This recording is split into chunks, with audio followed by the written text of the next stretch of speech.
Clôture des activités du micro-projet sur la sécurité routière ici à Sikasso. Réunion du cadre de concertation entre le gouvernement et les partis politiques. Voilà, c'était là les titres. Mesdames et messieurs, bonsoir et bienvenue. Aujourd'hui, 6 décembre 2024.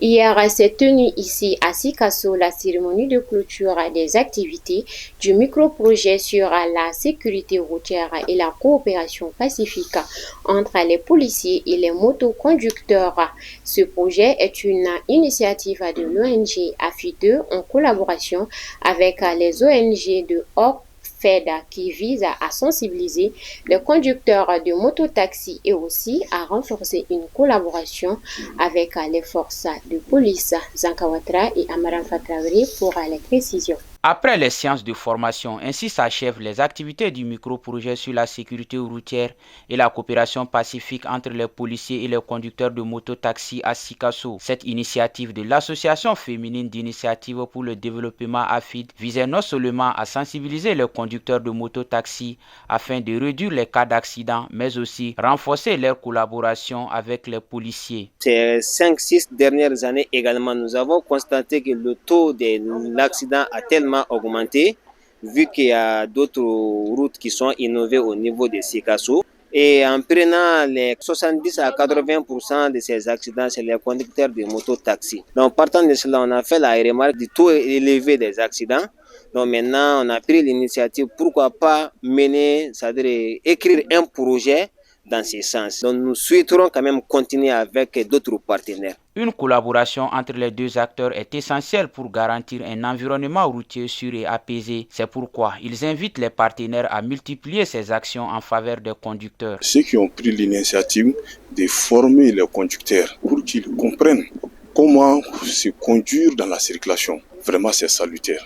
Ce que moi je propose, il faut que ça soit pas la première et la dernière, il faut que ça soit continuel pour que beaucoup de conducteurs puissent en profiter. Lors de la cérémonie, les responsables et partenaires techniques ont exprimé leur satisfaction quant aux résultats obtenus. Ils ont salué l'engagement des conducteurs de mototaxi et le soutien des autorités policières, tout en insistant à la mise en œuvre des connaissances acquises lors de la formation. L'ANASER est là aujourd'hui pour essayer au moins de réduire, sinon d'empêcher carrément les accidents de la circulation routière.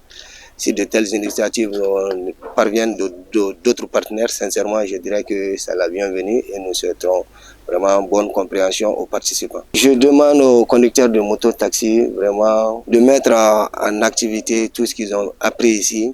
Les conducteurs de mototaxi de leur côté ont témoigné de l'impact positif du projet sur leur quotidien.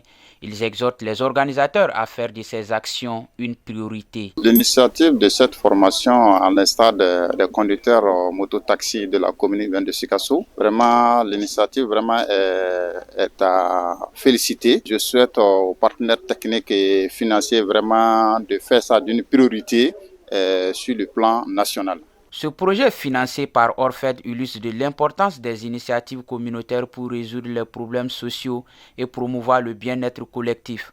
La cérémonie a permis de dresser un bilan des activités menées et de partager les leçons apprises. Ce présent projet a également mis un accent particulier sur la promotion de la sécurité routière à travers des sessions de formation et de sensibilisation. Le Premier ministre de l'administration territoriale et de la décentralisation, le général de division Abdoulaye Maïga, a présidé hier jeudi 5 décembre 2024 une rencontre avec les partis politiques au centre de formation des collectivités territoriales. Au centre des échanges a figuré la présentation du point d'étape de la révision annuelle des listes électorales de 2024. L'objectif est de garantir une organisation efficiente des élections appuyée par une liste électorale regroupant 8 472 439 inscrits, dont 573 284 établis à l'étranger. Mariam Kone nous en dit plus. Les perspectives incluent la finalisation de l'adaptation du fichier électoral à la nouvelle réorganisation territoriale et administrative, la poursuite des campagnes d'information et de sensibilisation pour mobiliser massivement les citoyens et l'implication accrue des partis politiques dans les différentes activités de la révision annuelle des listes électorales. Les discussions sont également portées sur l'impact des lois électorales, notamment dans les collectivités, ainsi que la modernisation et la sécurisation de l'état civil. Le Premier ministre a invité des responsables des partis politiques à faire preuve d'union sacrée et de résilience face aux défis multidimensionnels auxquels le pays est confronté. Il a également souligné la nécessité de mener des réformes difficiles mais essentielles pour accompagner le processus électoral. Le Premier ministre a assuré que les partis politiques seraient consultés tout au long du processus en tenant compte de l'intérêt évident du peuple malien.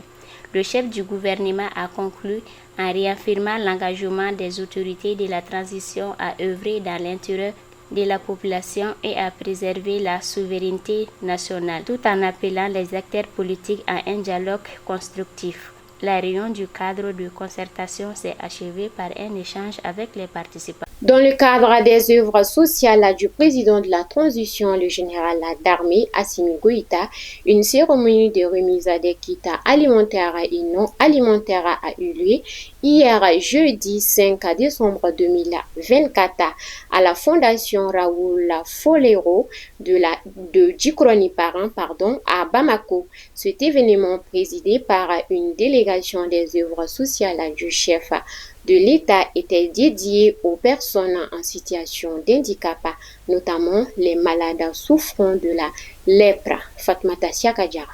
La cérémonie, qui entre dans le cadre de la Journée internationale des personnes en situation de handicap, célébrée chaque année le 3 décembre, a enregistré la présence de plusieurs personnalités, dont le président de la délégation spéciale de la mairie du district de Bamako, le représentant de la Fondation Raoul Folero, ainsi que Mme Antouma Gakou, présidente de la Fédération malienne des personnes en situation de handicap. Au cours de cet événement, 100 familles ont reçu des kits comprenant des vivres tels que du riz, du mil, des bidons d'huile et des pâtes alimentaires, ainsi que des équipements non alimentaires comme des serpillères et des brouillettes. De plus, 10 motos tricycles ont été remises à cette couche vulnérable en vue d'améliorer la mobilité des bénéficiaires. Dans son discours, le président de l'Union malienne, Raoul Folero, M. Oumar Traoré, a rappelé l'importance de cette action qui s'inscrit dans le cadre de la Journée internationale des personnes handicapées. Il a souligné que ce geste est une contribution tangible pour améliorer les conditions de vie des bénéficiaires. La représentante des bénéficiaires, Mariam Touré, quant à elle, a exprimé sa reconnaissance envers les autorités maliennes et notamment le président de la transition, le général d'armée Assimi Goïta. M. Agibou Dambélé, conseiller spécial du président de la transition en charge des œuvres sociales, a également pris la parole pour rappeler l'engagement du chef de l'État dans les œuvres sociales auxquelles il dédie les 2/3 de son fonds de souveraineté. Il a annoncé que tout le mois de décembre sera consacré aux personnes en situation de handicap, en insistant sur l'importance de ces actions pour encourager la solidarité nationale. M. Dambélé a ajouté que les doléances des bénéficiaires seront transmises aux instances compétentes. Il a aussi rappelé que les serpillères remises ont été acquises auprès de l'Union malienne des aveugles en guise de soutien à leurs activités. Avant de clôturer ce bulletin d'information, nous vous informons qu'une semaine après sa première visite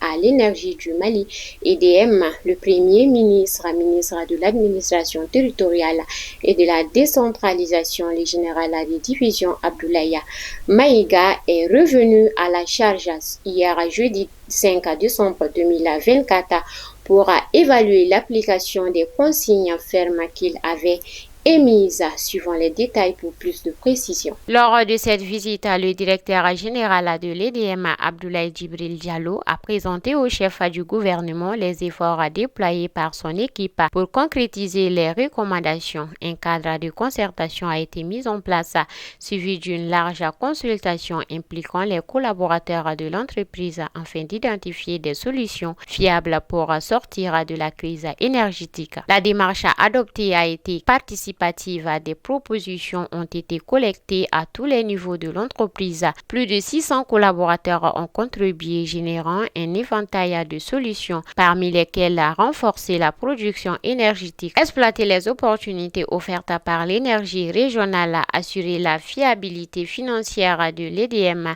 améliorer la gouvernance et la communication interne, élaborer des stratégies à long terme, mettre en œuvre des actions immédiates pour stabiliser l'environnement. Le directeur général a également présenté une analyse de l'évolution de l'EDM entre 2004 à 2024, bien que la société ait enregistré une croissance de 10% sur cette période. Celle-ci fortement ralentie ces dernières années. Parmi les causes évoquées figurent des difficultés d'approvisionnement, un mix énergétique insuffisant, un déficit structurel persistant et une dépendance accrue aux subventions étatiques. Le Premier ministre a salué les efforts de mobilisation et l'engagement des équipes face à cette crise. Il a rappelé que cette rencontre n'est qu'une étape et sera suivie d'une autre réunion stratégique, cette fois-ci avec les partenaires sociaux. Voilà, c'est tout pour ce soir, mesdames et messieurs. Merci de nous avoir suivis et bon suite de programme sur Kenneth TV. Qu'Allah bénisse le Mali.